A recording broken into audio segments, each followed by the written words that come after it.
에스더서는 이제 페르시아의 다리오 왕의 아들인 아하수에로 왕의 이야기로 시작합니다. 이때는 바벨론에 포로로 있던 이스라엘 백성들이 고레스의 칙령을 통해서 유다 땅으로 귀환한 지 52년 정도 지난 시점입니다.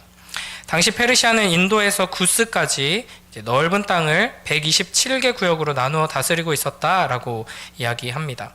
인도와 구스는 이제 당시 페르시아 제국의 남동쪽 끝과 남서쪽 끝에 있는 지역입니다. 고대 근동 세상 기준으로 보면은 이제 세상의 끝이라고 불릴 만한 아주 먼 곳이죠.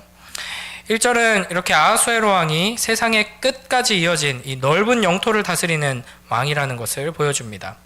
또 3절에 보면 아하수에로 왕은 즉위한 지 3년에 수도인 수산으로 이 광대한 제국의 장군들과 각 지역의 귀족과 관료들을 초대해서 이 성대한 잔치를 열었습니다. 이 잔치는 180일 동안이나 이어졌습니다. 한 번 잔치를 열어가지고 앉은 자리에서 180일 동안 먹고 마시고 이렇게 했다는 의미라기보다는 곳곳에 있는 사람들을 초대해서 오는 대로 계속 잔치를 열고 또 열고 하는 어떤 박람회처럼 잔치의 기간이 이렇게 길었다 하는 것이죠. 또 4절에 언급되는 것처럼 이 잔치를 통해서 아하수에로 왕의 권위와 능력 그리고 부요함이 만천하에 나타나고 있습니다. 그리고 이제 5절부터 쭉 보시면은 6개월간 이어진 이 잔치가 끝난 후에 왕은 이번에는 수도 수산에 사는 이 모든 백성들을 위해서 왕궁 후원 뜰에서 일주일간 잔치를 열었습니다. 그러니까 엄청난 행사를 치르느라 이제 고생한 수고한 이들을 아마 격려하는 차원이었던 것 같습니다. 그런데 이제 5절, 6절, 7절 이런 데 묘사된 잔치의 장면들을 보면은 엄청나게 화려하고 사치스러운 것을 확인할 수 있습니다. 또 온갖 귀한 것들과 금은 보석들로 장식되어 있고 또 왕실의 포도주를 아주 가장 귀한 이 포도주를 금잔에 부어 마음껏 마실 수 있게 했습니다.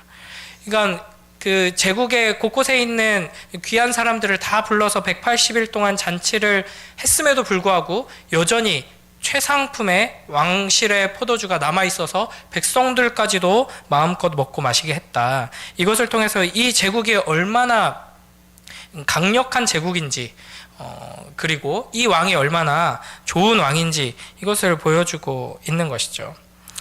그리고 9절에 보면 이때 왕후 와스디도 왕궁에서 여인들을 위한 잔치를 베풀었습니다.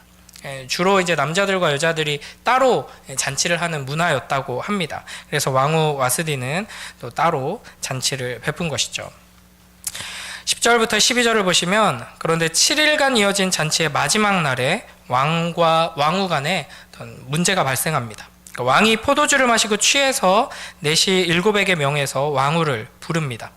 11절에 보면 왕후에게 관을 정지하고 왕 앞으로 나오라 라고 명령했는데 그 이유에 대해서 그의 아리따움을 뭇 백성과 지방관들에게 보이게 하라 라고 말합니다. 그러니까 이 아하수에로 왕은 6개월간의 잔치와 또 이어진 일주일간의 잔치를 통해서 자신의 힘과 권력 그리고 부요함을 온 세상에 나타냈습니다.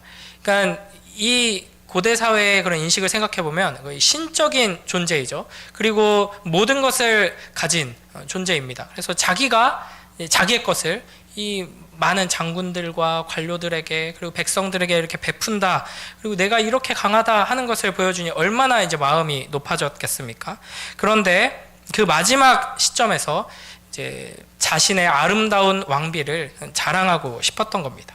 그러니까 이 왕비를 어떻게 대하고 있는가, 이 세상을 어떻게 대하고 있는가 여기서 보이죠. 그런데 문제는 왕후 와스디가 이 명령을 따르지 않았다는 겁니다. 우리 12절 함께 읽어보겠습니다. 시작. 그러나 왕후 와스디는 내시가 전하는 왕명을 따르기를 싫어하니 왕이 진노하여 마음속이 불붙는 듯 하더라. 아멘. 와스디가 왕명을 왜 거부했는지 정확한 이유는 알 수 없습니다. 구체적으로 나와 있지는 않거든요. 그런데 중요한 것은 왕이 머리끝까지 화가 났다는 겁니다. 그러니까 아무리 왕후라고 해도 왕의 명령을 거부한다 하는 것은 상상할 수 없는 일이었습니다. 게다가 지금 아하수에로 왕은 높아질 대로 높아진 마음의 상태입니다. 이렇게 분위기가 막 좋았는데 거기서 유일하게 태클을 거는 존재가 나타난 겁니다. 그래서 온 세상을 다 자기 손에 쥐고 자기가 흔들고 있다고 생각했는데 이제 고작 한 여인으로 인해서 자기 명령이 거부되는 것을 보면서 이 불타는 듯한 분노를 느끼게 된 것이죠. 그래서 이어지는 13절부터 22절까지 쭉 보시면은 이 왕은 와스디의 불복종 사건을 해결하기 위해서 이 지혜로운 대신들인 현자들과 이 일을 논의합니다. 우리가 이제 이 이야기들을 쭉 보면서 어떤 관점을 가져야 하냐면 이 강력한 제국, 이 풍족하고 이 많은 사람들에게 잔치를 베푸는 선한 왕, 이렇게 긍정적인 의미로 볼 것이 아니라 사실은 이 에스더서의 맥락 안에서 이 첫 장면은 비웃음과 조롱이 가득 담겨 있습니다. 그래, 네가 당대 최강 제국의 유일한 권력자 왕이라고 이 막 땅끝에서 땅끝까지 다스리면서 거기에 통치자들을 다 불러 모아가지고 잔치를 베풀고 백성들에게까지 잔치를 베풀고 또 여기 중간에 보면은 이제 왕의 이 술에 대해서 이야기를 하는데요. 8절에 보면 마시는 것도 법도가 있어 사람으로 억지로 하지 않게 하니, 요즘은 우리나라가 좀 안 그렇지만 이 한국 사회의 고질적인 이 음주 문화, 그래서 막 회식하면은 술 억지로 먹이고, 저 아직 어리지만 저 더 어렸을 때 어른들 막 그런 얘기 많이 했거든요. 술을 안 마실 수가 없다, 사회 분위기가. 그런데 여기 이 고대의 이 왕은 마시고 싶은 만큼 마셔라, 강요도 하지 않고 얼마나 좋은 왕입니까? 술을 좋아하는 사람은 마음껏 마시면 되고, 술을 별로 안 좋아하는 사람은 안주 위주로 이렇게 먹으면 되는 그런 모습처럼 그려지고 있습니다. 그러나 이제 이 문제가 발생하면서부터 이제 엄청난 비웃음과 함께 이 이야기를 그려내고 있는데요. 그러니까 어떻게 보면은 남편과 아내 사이에 벌어진 지금 충돌이거든요. 그거를 이제 어떻게 해결하느냐, 자기 제국의 가장 훌륭한 현자들을 불러가지고 이걸 어떻게 풀어나가야 하는지 의논을 합니다. 이때 가장 높은 자리에 앉은 현자들은 바사와 메대의 7 지방관들이다 하면서 14절에 이들의 이름까지 다 기록되어 있습니다. 15절에서 왕은 왕후 와스디가 왕의 명령을 행하지 않았으므로 이제 법률에 따라서 어떤 조치를 취해야 하는가 이렇게 질문을 합니다. 부부싸움 해놓고 잠깐 불러가지고 잠깐 방으로 들어와봐 여보, 이게 무슨 일이야, 이렇게 해결을 지혜롭게 해야 하지 않을까요? 근데 이제 법관들을 불러가지고 법적으로 무슨 문제를 걸 수 있을까, 어떻게 내가 법적으로 공격할 수 있을까, 자기에게 있는 최고의 권력을 사용해서 아내와 남편 사이의 관계 문제를 해결하려고 하고 있습니다. 그러면은 이제 정상적인 참모들이라면 그렇게 하실 필요 없고 그냥 뭐 내시들을 통해서 아니면 다른 누군가를 통해서 이렇게 하면은 왕후의 마음이 풀어질 거고, 사람들 앞에서는 왕의 권력이 왕의 권위가 이렇게 세워지면서 왕후도 또 이렇게 잘 수그리고 들어올 수 있게 하는 방법을 제시하겠습니다, 이렇게 하면 되는데, 이제 왕의 눈치만 보고 이제 이렇게 16절부터 20절에서 이제 무무간이 앞서서 해결책을 내놓거든요. 근데 이제 어떻게 말하냐면, 왕의 부름을 거절한 왕후의 행위는 단지 왕에게만 잘못한 것이 아니라 온 나라의 관료나 백성에게도 잘못한 것입니다, 이렇게 일을 더 확대합니다. 그러니까 왕이 그것 때문에 불같이 화내니까 거기에 대해서 그렇게 화내실 것은 없습니다, 그렇게 하면은 더 이제 화가 옮겨가는 거죠. 네가 뭔데 막 이러면서. 그러니까 오히려 이제 그걸 더 확대합니다. 맞습니다. 이 왕후가 지금 이거 명령을 거절한 것은 단순히 왕의 명령의 거절의 문제가 아니라 온 제국의 질서를 무너뜨리는 아주 심각한 문제입니다 라고 하면서, 이 이야기가 이 왕국에 퍼지게 되면은 이후로 이 제국 안에 있는 모든 집안에서 여자들이, 아내들이 남편의 말을 듣지 않게 될 것입니다. 그러니까 이 제국의 질서가 무너지고 이 제국이 무너지게 됩니다, 막 이렇게 확대 해석을 하고 있는 것이죠.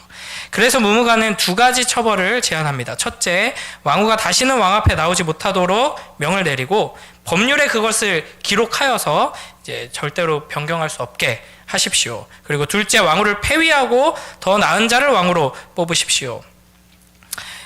이 말을 듣고 이제 공식적인 조서를 작성해서 온 나라에 반포합니다. 각 민족의 문자와 언어로 남편이 자기의 집을 주관하게 하라라는 명령을 내리죠. 이 명령을 받은 제국 곳곳의 모든 집안은 무슨 생각을 했을까요?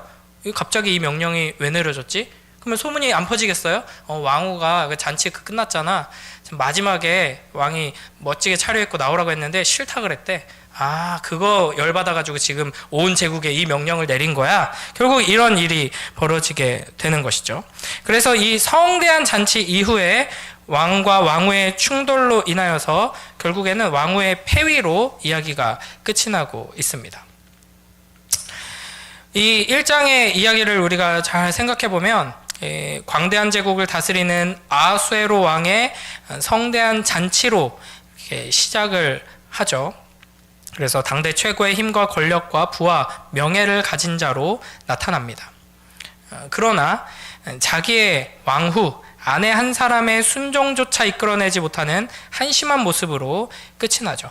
게다가 아내의 문제를 해결하기 위해 제국 최고의 현자들을 불러서 질문하고 제국의 법으로 문제를 해결합니다. 그러니까 127개 지역을 다스리는 왕이, 말 그대로 온 세상을 다 다스리고 있는 이 왕이 한 사람의 마음 하나 통제하지 못하고 있는 것이죠.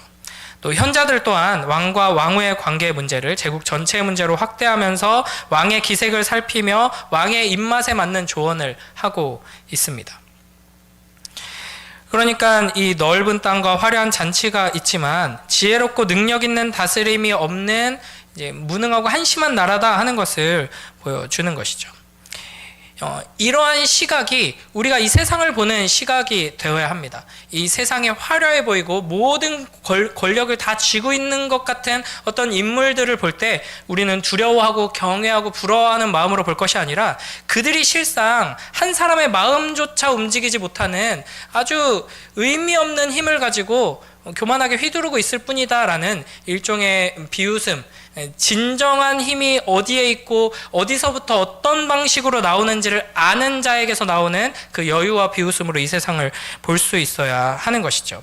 그러니까 부와 자기가 가진 소유로 사람들을 흔들려고 하는 것은 이 세상의 방식입니다. 그러나 우리는 십자가와 예수 그리스도로 인하여서 받는 영광스러운 고난을 자랑하면서 그 십자가의 능력으로, 사랑으로, 사람의 마음으로부터 변화시켜서 이 세상을 변화시키는 그 자리로 부름받고 있는 자들인 것이죠.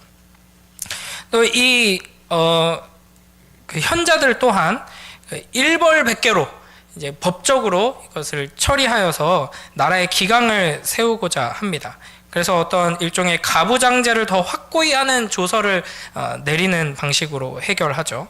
이렇게 세상은 힘으로 강제하고 억압하여서 질서를 세우려고 합니다. 그러나 하나님의 나라는 사랑하고 오래 참고 용서하고 내가 먼저 섬기는 방식으로 질서가 세워지고 그런 방식으로 세워지는 나라만이 참된 평안과 참된 행복을 우리에게 줄 수 있다는 것을 우리가 기억해야 할 것입니다. 그래서 우리는 이 에스더서를 시작하면서 이 1장 말씀을 묵상하면서 이와 같은 시각을 가지고 하나님의 나라를 더 소망해야 할 것입니다.